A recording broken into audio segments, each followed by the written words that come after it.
잠언 필사 45일차가 되겠습니다. 45일차는 잠언 16장 23절부터 33절까지 인간의 길과 하나님의 길 한번 보시도록 하겠습니다. 먼저 인간의 길과 하나님의 길이라는 주제를 가지고 25절부터 26절 인간의 한계, 인생의 한계, 27절부터 30절까지는 불량자의 해악, 31절부터 33절까지는 그 장수에 대한 세 가지 기본 자세에 대해서 16장 23절부터 33절까지 보시도록 하겠습니다. 먼저 23절입니다. 23절은 지혜로운 자의 마음은 그의 입을 슬기롭게 한다. 그러니까 그의 입을 신중하게 한다라는 것이죠. 또 그의 입술에 지식을 더한다. 지식으로는 이제 인간이 전할 수 있는 레카흐, 언어로 전달되는 모든 지식을 뜻하고요. 그리고 그 지식을 가지고 점점 더 상대방을 설득할 수 있는 고급적인 지식이 된다는 것입니다. 그래서 그 입을 신중하게 생각하고 가장 중요한, 가장 무거운 지식만 전함으로써 그 사람과 대화를 하면 가치가 높아진다는 것을 보여줄 수 있는 것이죠. 우리가 함부로 거치지 않고 얘기하는 것보다 좀 더 중요한 얘기들을 하는 것이 그래서 중요한 이유가 되겠습니다.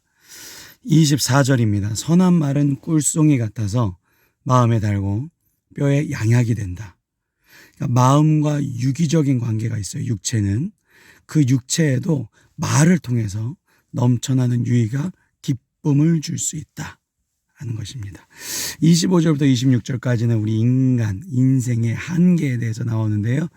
어떤 길은 사람이 보기에는 바르나 필경은 사망의 길이라. 14장 12절도 비슷한 문구가 나오는데 인간의 판단이 아니라 절대 진리, 이 세상을 창조하시고 계획하신 하나님의 말씀이 우리의 인생의 기준이 되어야 된다라는 것입니다. 26절 고되게 일하는 자는 식욕으로 말미암아 애쓰나니 이는 그의 입이 자기를 독촉함이니라. 살다 보면 생존 때문에 어쩔 수 없이 우리가 선택해야 하는 일들이 있습니다. 이렇듯 인간들은, 이렇듯 사람은 생존을 위한 본능에 지배를 받을 수밖에 없는 인간의 한계가 있다는 것이죠. 그 다음 27절부터 30절까지는 불량자의 해악, 그러니까 남에게 해를 끼치는 사례입니다. 불량자는 악을 꾀하고 그 입술에는 맹렬한 불 같은 것이 있다. 하나님이 창조하셨지만 하나님의 계획을 벗어난 불량자들은 타인에게 상처를 주려는 성질이 있다는 거예요. 나도 모르게 왜 이렇게 자꾸 상처를 줄까? 나도 모르게 인간관계에서 그 사람한테 내가 왜 이렇게 나쁜 말들을 했는가? 돌이켜보면 내 판단으로 살아갈 때가 많으면 그런 경우가 생길 수 있다는 것이죠. 28절 패역한 자는 다툼을 일으키고 말쟁이는 친한 벗을 이간하느니라.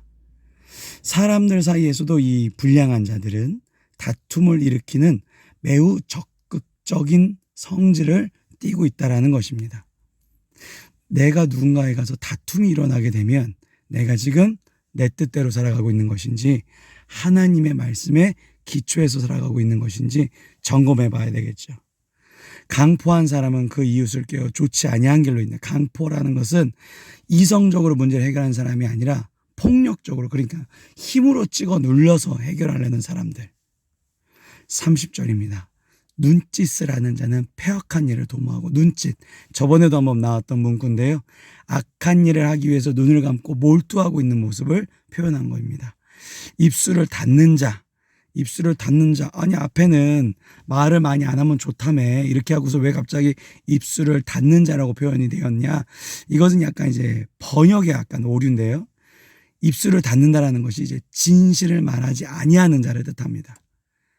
거짓을 얘기하는 것도 아니고 아예 진실을 얘기하지 않는 것도 죄가 된다. 입술을 닫는 자는 악한 일을 이룬다라는 것이죠. 마지막 31절부터 33절까지는 장수의 기본적인 세 가지 자세에 대해서 얘기하고 있는데요. 그 중에서 31절은 백발은 영화의 면류가 아니라 공의로운 길에서 얻으니라 라고 표현이 되었습니다. 흔히들 이 구절을 보시고 이제 흰머리를 일부러 유지하시는 분이 있는데 그러실 필요는 없습니다. 여기서 말하는 백발은 이 당시 이제 히브리 사람들은 오래 살았다. 이게 백발이라는 것은 이 사람이 장수했다라는 거거든요.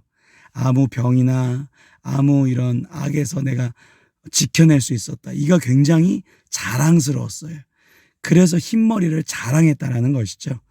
장수는 이 당시에는 굉장히 큰 하나님의 축복이었기 때문에 이거를 백발을 드러냈다라는 것입니다. 이 영어의 면류관이라 해서 면류관 아타라라는 뜻을 가지고 있는데 이 면류관이 뭐 손자도 면류관이라 그랬고 지혜로운 아내도 면류관이라 그랬고 지혜도 면류관이라 그랬는데 여기서 이제 백발을 면류관이라고 표현한 것은 그만큼 장수가 하나님께서 보여주신 귀한 축복이다라는 것입니다. 굳이 흰머리 안 하셔도 됩니다. 네. 32절입니다. 노하기를 더디하는 자는 용사보다 낫고 자기의 마음을 다스리는 자는 성을 빼앗는 자보다 낫다. 타인을 압도해서 네 마음대로 타인을 네 마음대로 쓰는 사람보다 네 스스로의 마음을 다스리는 자가 더 하나님께서 인정하는 자다. 마지막 33절이죠. 제비는 사람이 뽑으나 모든 일은 작정하기는 여호와께 있다.